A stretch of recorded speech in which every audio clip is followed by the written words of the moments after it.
Welcome to today's Explainer. We so often measure our lives by what we actually manage to capture, right? The goals we crush, the successes we secure, the finish lines we cross. But what happens when you pour absolutely everything you have into a struggle, only to watch the prize slip away at the very last second? Well, today we're diving into a beautiful story derived from literature that echoes classic themes. Think Hemingway, but set against the ancient, timeless currents of the river Ganges. It's a story that's really going to force us to rethink what it truly means to win. It centers around this profound idea: man can be defeated but not destroyed. It's the thought that a person can face absolute, crushing defeat, lose literally everything they've fought for, and yet, somehow, not be destroyed by it. To really wrap our heads around how this is even possible, we need to travel to a small, bustling village, right on the banks of the mighty Ganges. Okay, let's dive right into this with part 1, Ramdeen with the empty boat. So, picture this. The morning mist is just rolling off the river, and right at the center of this waking village is Ramdine. He's a boatman whose entire life, his whole identity, is completely tied to the ancient currents of the Ganges. But Ramdine isn't just any boatman. He is 80 years old. Yeah, 80. At an age where most folks have long since retired to the comfort of their homes, he is still out there on the water every single day. And make no mistake, every pull of those oars, every cast of the heavy net, it takes a massive physical toll on him. And lately, well, that immense effort just hasn't been paying off.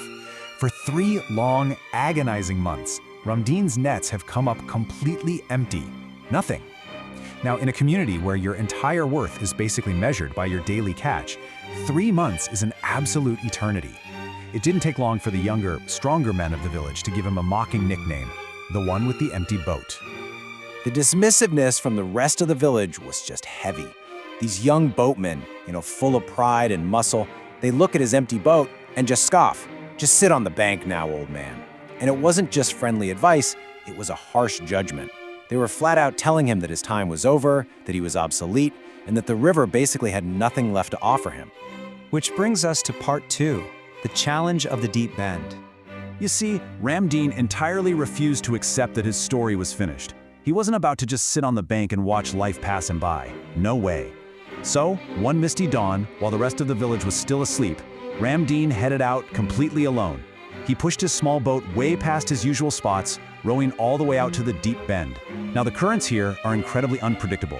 The water is dark, it's deep, and it's a treacherous place that terrifies even the strongest young boatman. By taking his boat out there, Ramdine was risking everything for one last shot at redemption. And this leads us to part 3, the old man and the giant fish. Now, what's really interesting about this part of the story is how quickly things escalate. So let's look at the timeline here. For hours out in that deep water, starting at dawn, absolutely nothing happened. But then, right at high noon, bam, a violent, massive pull hit his net. We're talking a force so extraordinary that it literally spun Ramdine's entire boat around. This wasn't just your average fish. This was a leviathan of the deep. From that moment on, it was a brutal standoff, right through the scorching heat of the afternoon and into the evening. A pure, grueling test of endurance. It wasn't until sunset, under a sky just painted in shades of fire, that the exhausted old man finally managed to pull this beast to the surface. The physical toll on his 80-year-old body was just devastating. Ramdine's palms were completely peeled, just raw and bleeding from the intense friction of the coarse rope. His ancient shoulders were screaming, practically failing under the immense weight. And when he finally gets the fish up, he realizes he has an incredible problem.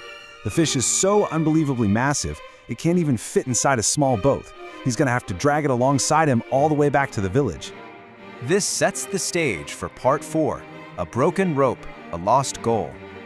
So with this giant fish secured alongside his boat, Ramdine begins the agonizing journey home. He had actually achieved the impossible.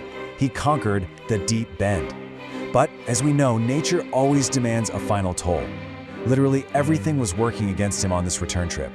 He was fighting the reverse flow of the river, he was relying on an old weathered piece of rope, and the true heartbreak of it all? He was just 100 hands away from the shore. He could literally see the docks, he could see his village. And then the rope snapped. Just like that. The tension broke, the boat lurched, and with a massive, heavy splash, the fish slipped beneath the surface and disappeared right back into the dark, deep water. After a whole day of agonizing struggle, after shedding blood and tearing muscle, his prize was gone. Ramdine quietly rowed those final 100 hands to the dock. He stepped onto the shore with empty, bleeding hands. Now, the young boatmen, who had been fully ready to laugh at him all over again, saw him approach. But as they looked into his eyes, they fell completely silent. There was zero defeat in his eyes, only this fierce, unyielding fire. Completely bewildered by this, one of the young men just couldn't help himself and asked, "Old man, aren't you sad? You lost everything." So the crucial point is right here in part 5, dignity in defeat. Ramdine didn't collapse in sorrow. He didn't curse the river. Instead, gathering up his torn net with his trembling, bloody hands, he looked right at the boy and imparted a lesson that village would never, ever forget.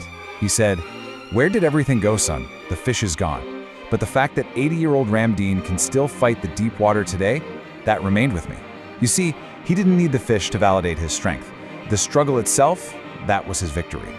The impact of those words and just the sheer force of his unbroken spirit completely shifted the culture of that village overnight. The very next dawn, Ramdine's boat was once again the very first to leave the docks. But this time, no mocking. The young men silently tied their own new ropes, stood on the banks, bowed their heads, and saluted the old man in deep, profound respect. And this brilliantly illustrates such an important truth. We spend so much of our lives obsessing over the outcome, but a result can easily slip from your hands, just like a fish on a broken rope. It's subject to luck, to timing, to a million elements completely beyond our control. However, the dignity of the struggle, that courage to go out into the deep water, to fight until your hands literally bleed, to absolutely refuse to give up, that belongs solely to you. No one can ever take that away.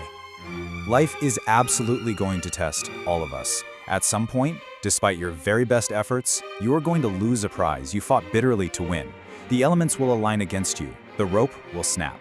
So I want to leave you with this question to really reflect on. When you finally reach the shore with empty hands, when your rope breaks, what will be in your eyes? Will it be defeat or the dignity of the unconquered spirit? Thank you so much for exploring this beautiful story with me today in this explainer. Keep pushing into the deep water, and I'll catch you in the next one.